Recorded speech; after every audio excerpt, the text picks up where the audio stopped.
Recent గా కర్ణాటకలోని ఒక ఇంట్లో గ్యాస్ సిలిండర్ పేలి ఫ్యామిలీ మొత్తం అంతమైపోయింది. ఈ గ్యాస్ సిలిండర్లు ఒక రకంగా మన ఇంట్లో ఉన్న పెద్ద బాంబు లాంటివి.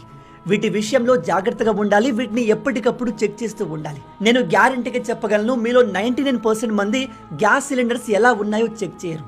అది చాలా పెద్ద తప్పు. మీకోసం రోజు మంచి మంచి వంటలు వండి పెట్టే మీ అమ్మ పైన, వైఫ్ పైన, ఫ్యామిలీ పైన ఏమాత్రం ప్రేమ ఉన్నా ఈ వీడియోని చూసిన వెంటనే నేను చెప్పినట్టుగా మీ గ్యాస్ సిలిండర్ని చెక్ చేయండి. మొదటగా మీరు చెక్ చేయాల్సింది గ్యాస్ సిలిండర్ ఎక్స్పైరీ డేట్. ప్రతి సిలిండర్ పైన ఈ డేట్ రాసి ఉంటుంది. ఉదాహరణకి A25, D26, C21 ఇలా రాసి ఉంటుంది. ఇక్కడ మొదటగా ఉన్న ఆల్ఫాబెట్ మంత్ని ఇండికేట్ చేస్తుంది.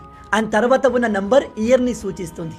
ఉదాహరణకి మీ సిలిండర్ పైన D26 అని రాసి ఉంటే అది 2026 అక్టోబర్ టు డిసెంబర్ మధ్యలో ఎక్స్పైర్ అయిపోతుంది అని అర్థం. తర్వాత చెక్ చేయాల్సింది గ్యాస్ పైప్. ఇది చాలా ఇంపార్టెంట్.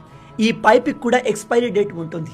సేఫ్టీ గైడెన్స్ ప్రకారం ప్రతి 18 నుంచి 24 నెలల్లో ఈ పైప్ను మారుస్తూ ఉండాలి, లేదా అది లీక్ అయ్యే అవకాశం ఉంది.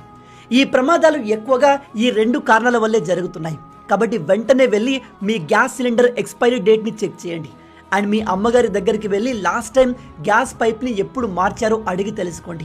ఈ ఇన్ఫర్మేషన్ ప్రాణాలని కాపాడేది. కాబట్టి వీడియోని అందరితో షేర్ చేసి వీలైనన్ని ప్రాణాలు కాపాడండి.